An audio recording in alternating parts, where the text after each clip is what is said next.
For decades, the story of air power was all about building the biggest, fastest, and most advanced fighter jet. It was a story of dominance, written by superpowers with seemingly bottomless budgets. But what if the winner of the next war isn't the one with the most powerful plane, but the one who can just keep flying when everything else is grounded? While NATO was perfecting air superiority from massive, vulnerable air bases, Sweden was quietly mastering the art of survival. This is the story of how a small, unassuming fighter jet, the Gripen, revealed a hard truth that the world's mightiest military alliance was never prepared for. A truth that is now changing all the rules of modern air power. To get why the Gripen is such a game changer, you first have to understand the philosophy it was built to defy. For over 70 years, NATO's air power doctrine was built on one thing: overwhelming force. The strategy was simple: get air superiority and keep it no matter the cost. This led to sprawling, heavily defended air bases that looked more like small cities, with long, pristine runways, huge maintenance depots, and thousands of staff. These bases are home to some of the most advanced aircraft ever built, jets like the F-35 and the F-22. They're technological marvels, packed with stealth, powerful sensors, and networked systems made to own the sky. But that strength hides a massive weakness. These bases are fixed, predictable targets. In an age of long-range precision missiles and satellites, a multi-billion-dollar air force can be crippled on the ground before a single pilot even climbs into the cockpit. The war in Ukraine has been a brutal reminder of this forgotten lesson. If your air base can be hit without warning, how does your air force survive to fight back? This creates a paradox. The more concentrated and complex your force is, the more fragile it becomes. Aircraft like the F-35 need a huge logistical tail and are famously maintenance-heavy. They were designed for an era of dominance, operating from secure fortresses far from any real danger. But in a conflict with a major power, those fortresses are the very first things on the enemy's target list. Too many of today's air forces are inflexible, tied to just a handful of bases. So, what good is the world's most advanced fighter if it's trapped in a hangar, or if its only runway is a field of craters? Sweden has always lived in a different strategic reality. Sharing a border with a superpower during the Cold War meant they could never assume their air bases would survive the first few hours of a conflict. So, while NATO planned for dominance, Sweden planned for resilience. They knew they couldn't match a superpower plane for plane. Their answer was to simply refuse to play that game. This led to the BAS 90 system, a revolutionary idea centered on dispersed operations. The core concept was to turn the entire country into a potential airbase. Instead of relying on a few big facilities, the Swedish Air Force would scatter its squadrons across a network of small, austere airfields and even specially reinforced stretches of public highway. The goal was to be constantly on the move, unpredictable, and survivable. If an enemy can't find your jets, they can't destroy them. This philosophy demanded a totally different kind of fighter. It couldn't be a hangar queen that needed a team of specialists and delicate equipment. It had to be rugged, reliable, and incredibly easy to maintain in the field, often in freezing Arctic conditions. It needed to be serviced by small crews of conscripts with just a few months of training. This wasn't about building a better dogfighter, it was about building a system of survival.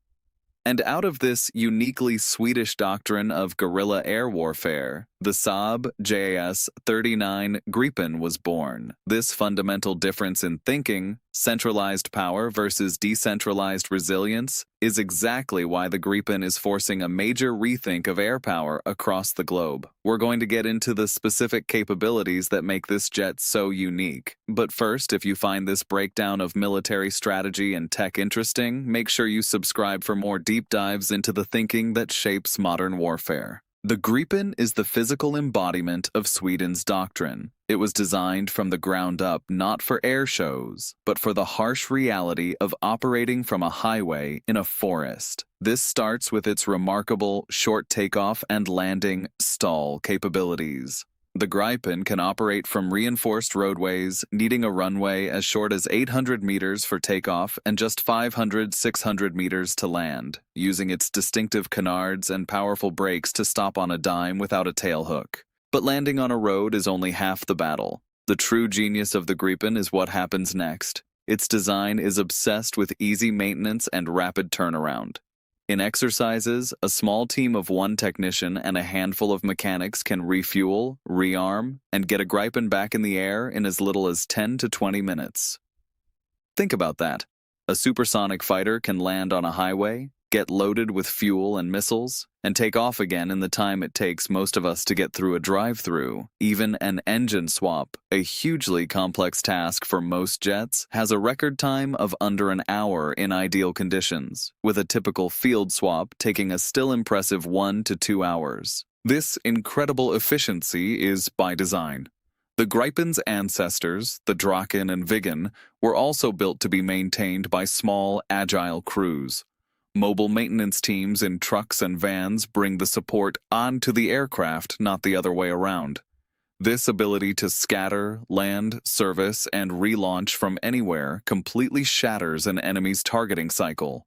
While a larger force is still assessing damage to its main base, a squadron of Gripens could have already relocated 3 times, generating missions at a rate that's impossible for more demanding aircraft. Now, don't let all this talk about logistics make you think the Gripen is just a flying pickup truck. It's a lethal fighter. The latest version, the Gripen E, is packed with tech that puts it in the same conversation as many 5th-gen jets. While it doesn't have a stealthy airframe like an F-35, it embraces a different philosophy of survival: electronic warfare. The Gripen E's EW suite is considered one of the most sophisticated in the world. Instead of trying to be physically invisible to radar, the Gripen aims to be digitally invisible by jamming, spoofing, and blinding its opponents, creating a sort of digital shroud that makes it almost impossible to target. This is paired with a state-of-the-art sensor package. While the earlier Gripen CD used a clever ESA radar on a swash plate to scan a huge area, the new Gripen E uses an even more advanced fixed radar.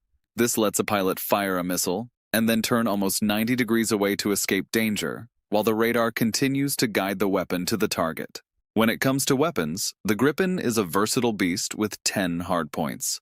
It's one of the main platforms for the Meteor missile, a long-range weapon widely seen as superior to the AMRAAM missiles used by most American jets, thanks to its much larger no-escape zone.